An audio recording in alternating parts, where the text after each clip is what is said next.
तो दिल्ली की मुख्यमंत्री से मिलने ये तमाम लोग पहुंचे थे, जिसमें 6 सांसद भी थे, दिल्ली प्रदेश अध्यक्ष भी थे। और देखिए, दिल्ली की सीएम रेखा गुप्ता पर हमला करने वाले राजेश खिमजी को 5 दिनों की पुलिस रिमांड में भेज दिया गया। उसे देर रात मेट्रोपॉलिटन मैजिस्ट्रेट के सामने पेश किया गया। राजेश के खिलाफ बीएनएस की धारा 109, 132, 121 के तहत एफआईआर दर्ज की गई है।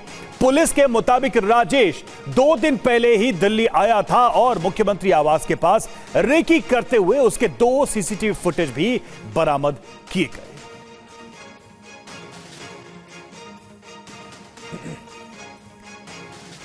तो देखिए, लेकिन सवाल तो यही है कि डॉग लवर्स आखिर इतने हिंसक कैसे हो सकते हैं? क्यों?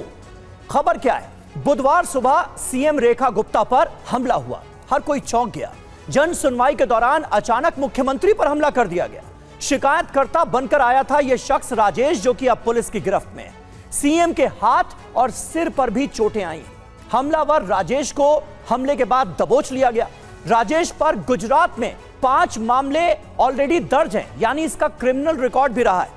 हमला करने वाले राजेश की मां ने जो बातें कही वो अहम है। राजेश की मां का कहना है कि राजेश खिमजी कुत्तों से बेहद प्यार करता है। कुत्तों के पकड़ने के आदेश से परेशान था इन दिनों राजेश, और दिल्ली जाकर उसने विरोध करने की बात कही थी। लेकिन विरोध का यह तरीका, यह अंदाज कि सीधे मुख्यमंत्री पर हमला कर दिया गया। इस शख्स की मां भानुबेन सकारिया ने दावा किया है कि उनका बेटा किसी भी राजनीतिक दल से जुड़ा हुआ नहीं है और वो आवारा कुत्तों पर सुप्रीम कोर्ट के आदेश का विरोध करने दिल्ली गया था। सुनिए। રાજુ તું ક્યારે આવવાનો છો? તો કે હું તો કે દિલ્હી ગયો છું પર કૂતરા માટે. પછી તો એને ફોને મૂકી દીધો. કૂતરા માટે શું કરવા ગયો કઈ કીધું? એટલે એ આવ્યો તો ને કૂતરાનો વિડિયો, તો કે એને ખવડાવવાનું હોય કે મારવાનું હોય, એટલે મેંદો સેટીમાં ઢીકા મારવા. કૂતરાનો વિડિયો જોયો એટલે એને પશુનું ને એનું વધારે બહુ. પશુ પંખી કૂતરા ગાયને રોટલા આપે, કૂતરા ગાયની કુંડીઓ સાફ કરે, પાણી પાય।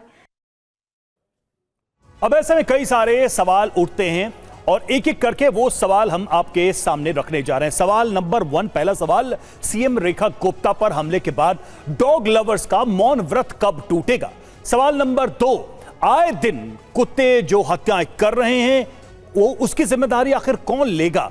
कौन इस पर अपनी बात रखेगा? सवाल नंबर 3, आवारा कुत्तों के लिए क्या इंसानों की जिंदगी खतरे में डालना सही है? सवाल नंबर 4, पशु प्रेम समझ में आता है, लेकिन आवारा पशु प्रेम कितना जायज है?